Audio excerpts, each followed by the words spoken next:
Nori, teve um vídeo seu produzido que você falou sobre pesquisa de satisfação, né? Como uma ferramenta de qualidade, né?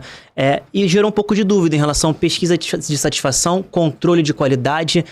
Como é que funciona essa relação entre os dois? Explica um pouquinho mais, porque realmente foi uma dúvida dos próprios clientes da MarketMed sobre essa questão de pesquisa de satisfação e controle de qualidade. Pesquisa é uma das coisas que a gente mais faz, mais produz dentro da MarketMed, sabe?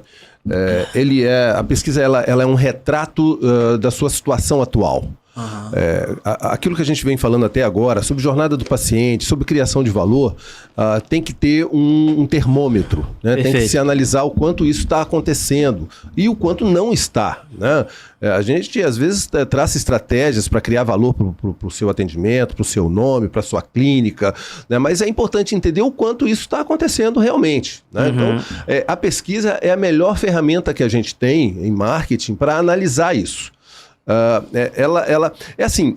Ela é um termômetro, mas que deve ser analisado periodicamente. Não é hoje só. Hoje, daqui a 6 meses de novo, daqui a 1 ano de novo e assim por diante, tá? Uhum.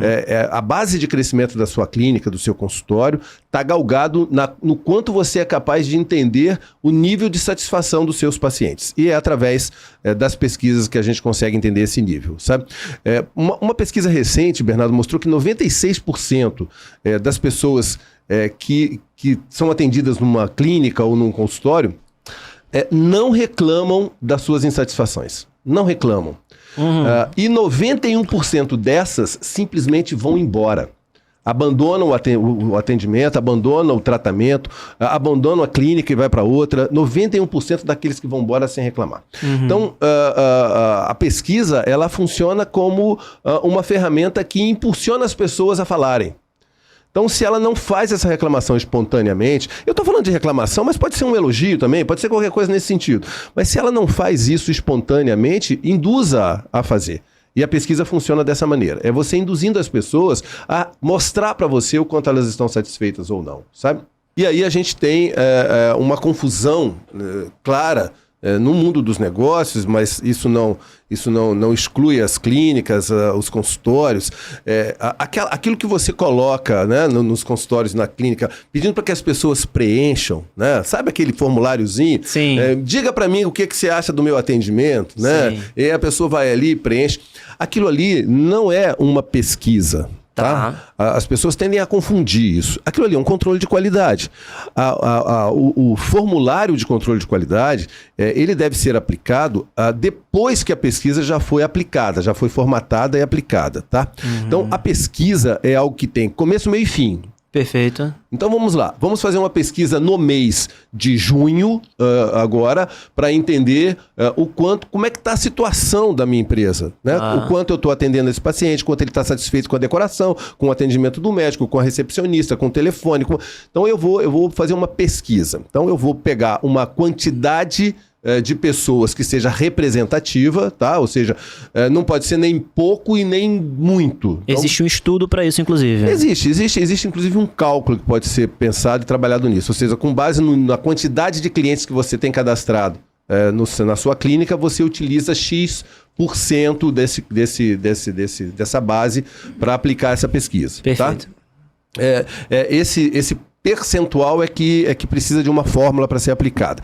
Mas assim, empiricamente ela funciona muito bem. Então você não precisa necessariamente aplicar essa fórmula.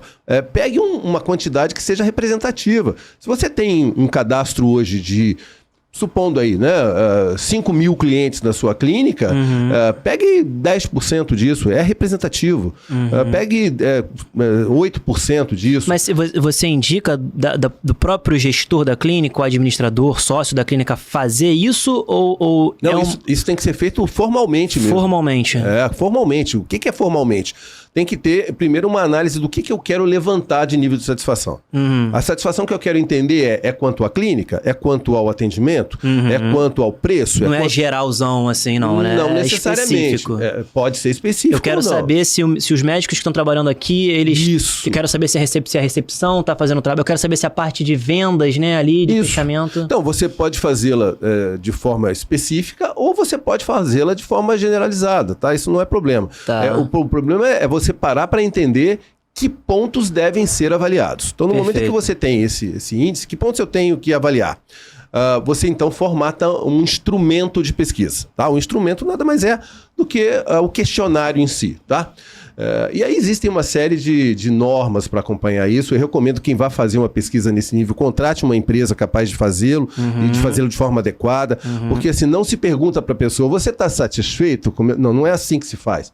Né? Você pode colocar níveis de satisfação, de 0 a 5, qual é o seu nível de satisfação com o atendimento telefônico, com o atendimento do médico, com... Beleza, então você fez esse estudo, você usou então desse instrumento para ser aplicado numa quantidade representativa dos seus pacientes, fechou essa pesquisa, acabou, você vai tabular essa pesquisa, você vai analisar os resultados. Ou seja, quantos % das pessoas estão satisfeitas com esse tipo de atendimento? Quantas estão insatisfeitas com o médico? Que médico é aquele que mais gerou insatisfação dentro da clínica? Então você tem ali uma radiografia do nível de satisfação do seu paciente em relação a todos os procedimentos, a todos os pontos de contato dele com a sua clínica ou com o seu consultório, tá? Feito isso, cabe agora entrar nas estratégias. O que eu faço para arrumar a casa? Agora eu já tenho os dados. O próprio paciente já me mostrou o quanto ele está satisfeito ou insatisfeito em determinados assuntos dentro da minha clínica. E é hora de aplicar. Então é hora de melhorar o que está ruim, né, e manter ou procurar manter o que está bom. Para isso a gente chama de estratégias. Então as estratégias têm que ser aplicadas depois da pesquisa. Pronto. Você aplicou a pesquisa, você arrumou a casa. O quanto esta casa vai continuar arrumada? Aí a gente aplica o controle de qualidade. É nesse momento em que cabe, sim, um formulário a ser colocado no balcão, né? Detalhe, tanto a pesquisa quanto os formulários de controle devem ser anônimos. A pessoa, na medida do possível, não deve se identificar, porque no momento em que ela se identifica, a idoneidade desse trabalho vai por terra, ou seja, ela tem que ser honesta, né? No momento em que ela responde isso, mas ela fica temerosa de, se eu me identificar e dizer que estou insatisfeito com o médico, ele pode prejudicar o meu tratamento. Eu não acredito que isso vai acontecer por parte do médico, mas é isso que acontece na cabeça dessa pessoa. Quanto mais imparcial ali, né? Quanto mais à vontade a pessoa que está fazendo a pesquisa tiver, muito bem, mais realista ela vai ser. Então me parece que a pesquisa de satisfação é mais informação. É como uma lanterna. O que está acontecendo aqui? Muito bem. Quais são os problemas? Né? O panorama geral. E o controle de qualidade acontece depois da pesquisa para você ver que assim, as suas medidas pós-pesquisa, elas realmente surtiram efeito e funcionaram. E o quanto eu tenho que calibrar essas minhas estratégias ao longo do período até eu fazer uma outra pesquisa. Então isso é importante. Essa questão do anonimato, eu falei da importância dele por conta da sinceridade dessas respostas, né? Mas se essa insatisfação, esse preenchimento foi uma providência do próprio paciente, olha, eu quero preencher, e ele pegou lá e preencheu, e é sinal de que ele pode estar querendo reclamar, e ele precisa então de um retorno. E aí você coloca a identificação dele como uma opção. Se você quiser um retorno dessa sua reclamação, deixe seu nome e telefone. Então é uma opção dele fazer ou não. Então, o que vale entender, Bernardo? Que isso não pode parecer maquiagem. Isso é um fato e tem que ser trabalhado. Isso é uma ferramenta. Já aconteceu recentemente numa clínica, cliente nossa lá da Market Med, eu cheguei para fazer um trabalho de consultoria. Era o primeiro dia de reunião de consultoria nessa clínica e tinha lá uma caixa de sugestões e reclamações, né? E aí eu olhei aquilo, tinha preencha aqui e tal, e tinha uma coisa incentivando as pessoas a preencherem. E aí quando eu entrei para a diretoria para começar a nossa reunião, a primeira coisa que eu perguntei, olha, já vi que vocês têm uma pegada de marketing muito boa, porque eu vi lá um formulário de controle de qualidade. De quanto em quanto tempo vocês abrem e analisam? Ele olhou e falou, a gente nunca abriu. Mentira. Então, assim, isso não pode parecer para o paciente que você se preocupa com ele. Você tem que se preocupar com ele de verdade. Né? Não pode ser uma maquiagem, não pode ser uma coisa assim, é só para ele achar que eu estou preocupado com ele. Não. Ele tem que ter a resposta rápida, se ele reclamou, se ele fez uma solicitação, tudo isso tem que ser dado a atenção devida a cada problema de cada paciente. Então, o retorno a ele é fundamental. E, nesse caso, a identificação dos formulários é importante. E a pesquisa de satisfação, ela é periódica? Você recomenda um Eu recomendo intervalo? no mínimo anual. Anual. No mínimo anual. Isso tá? para qualquer modelo de negócio, hospital, clínica... Qualquer modelo de negócio. Você tem cliente, então faça controle de qualidade. Tá. A gente está falando aí de um serviço que já tem uma carteira de clientes. E eu tenho que promover o crescimento da minha empresa.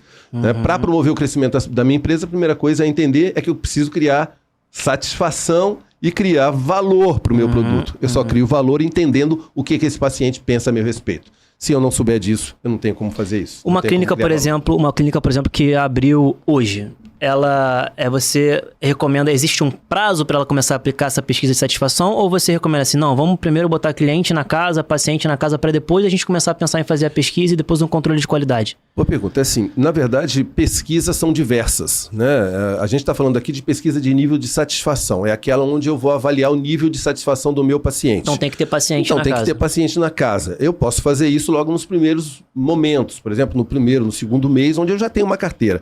E é claro, esse é um momento crítico que eu preciso mexer na casa, eu preciso adaptar coisas, eu preciso formatar produtos, oferecer procedimentos novos. Então, esse é um momento muito bom para se fazer pesquisa, esse início, tá? Mesmo com uma carteira pequena. Mas, é claro, precisa ter cliente, né? Mas existem outras pesquisas. Existem pesquisas de benchmarking, por exemplo, que é importantíssima. É você estudar a concorrência, né? O processo de benchmarking funciona muito bem quando você tenta entender o que os seus concorrentes oferecem e o quanto você também pode oferecer aquilo melhorando isso. Então, a pesquisa de concorrência ou de benchmarking funciona também muito bem. Existe a pesquisa diária, que a gente já falou dela aqui no último podcast. É entender o quanto, em que área geográfica eu devo colocar minha clínica, eu devo instalar meu consultório. E aí você tem dúvidas em relação ao quanto aquela região é capaz de absorver o meu serviço. E aí você faz uma pesquisa diária. Então, pesquisas são muitas, tá? Todas elas devem e merecem serem aplicadas. Mas a de satisfação é primordial, junto com o controle de qualidade, para você criar valor na cabeça do seu paciente.